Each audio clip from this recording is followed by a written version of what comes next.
ቫዝሊንን ብቻ በመቀባት የምናገኘውን በርካታ ጥቅሞች እነግራችኋለሁ።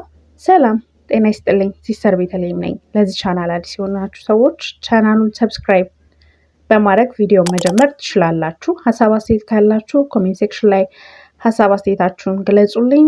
ቪዲዮውን ደግሞ ከተመቻችሁ ላይክ ማድረግ እንዳትረሱ ማለት ነው። በዛሬ ቪዲዮ ይዤላችሁ የመጣሁት ስለ ቫዝሊን ዋና ዋና ጥቅሞች ነው። የቫዝሊን ዋናውና ብቸኛው ንጥረ ነገር ፔትሮሊየም ጄል ሲሆን በሳይንሳዊ ስሙ ደግሞ ፔትሮላተም ይባላል። ይህ ንጥረ ነገር ደግሞ ከማዕድን ዘይቶች ወይም ደግሞ ከሰም የተሰራ ነው። ታዲያ ሚስጥሩ ምንድን ነው ስንል ቫዝሊንን ከልጅነታችን ጀምሮ እንደ ጥሩ ማለስለሻ እና እንደ ቀጭ ማጥፊያ ስንጠቀም ኖረናል። እውነታው ደግሞ በቫዝሊን ውስጥ ያሉ ከላይ ያየናቸው ንጥረ ነገሮች እጅግ ጠቃሚ መሆናቸው ነው ማለት ነው። አንደኛ ቫዝሊን ስንቀባ ከምናገኛቸው ጥቅሞች አንዱ እርጥበትን ይከላከላል። ይህ እንዴት ይሆናል ስንል ደግሞ ቫዝሊን ራሱ እርጥበት ሰጪ ወይም ደግሞ ሞይስቸራይዘር አይደለም። በቆዳ ላይ እንደ መከላከያ ግድግዳ ሆኖ ያገለግላል ማለት ነው። ቆዳችን ውስጥ ያለው እርጥበት ወደ ውጪ እንዳይተን በማገድ ቆዳችንን ለስላሳና እርጥብ ሆኖ እንዲቆይ ያደርግልናል ማለት ነው። ሌላው በከፍተኛ ብርድ ወይም ድርቀት ተጋልጠው ለተሰነጠቁ የሰውነት ክፍሎቻችን ፍቱን ነው። ለምሳሌ ለተሰነጠቀ ከንፈር እና ለተረከዝ ከመተኛት በፊት ቫዝሊንን መቀባት ቆዳው እንዲያገግም ይረዳል ማለት ነው። ሶስተኛ ጥቃቅን ጭረት፣ መቆርቆር ወይም ደግሞ ቃጠሎ በሚያጋጥመን ሰዓት ቫዝሊን መቀባት ቁስሉ አየር እንዲያገኝና እንዳይደርቅ በማድረግ ፈጣን ፈውስ እንዲያገኝ ይረዳናል ማለት ነው። በተጨማሪም ደግሞ ቁስሉ ላይ ጠባሳ እንዳይቀር ይከላከልልናል ማለት ነው።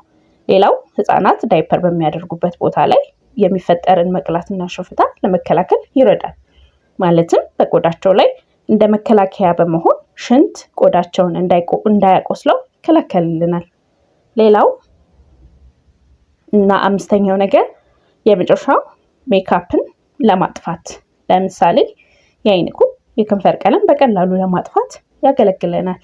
የዘይትነት ባህሪ ስላለው ሜካፑን በቀላሉ ያሟሟል ማለት ነው። ስለዚህ ቫዝሊን መቀባት አለብን። ሆኖም ግን ከመቀባታችን በፊት ማወቅ ያለብን ወሳኝ 3 አንኳር ነገሮች አሉ ወይም ደግሞ ተዘርዝረዋል ማለት ነው። አንደኛ ነገር ምንድን ነው?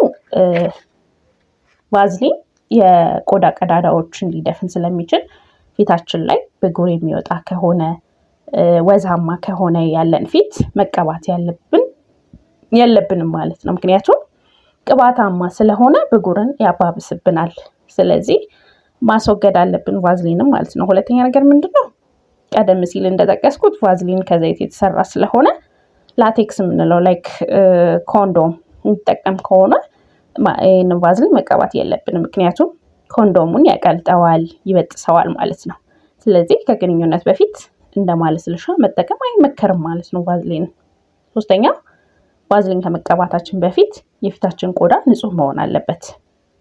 ይህንንም ማረጋገጥ አለብን ማለት ነው። ምክንያቱም ቆሻሻ ያለበት ቆዳ ላይ ሲቀቡት ባክቴሪያውን ከቆዳችን ጋር አብሮ አፍኖ ስለሚይዘው ከመቀባታችን በፊት ፊታችንን ንጹህ መሆኑን ማረጋገጥ አለብን ማለት ነው።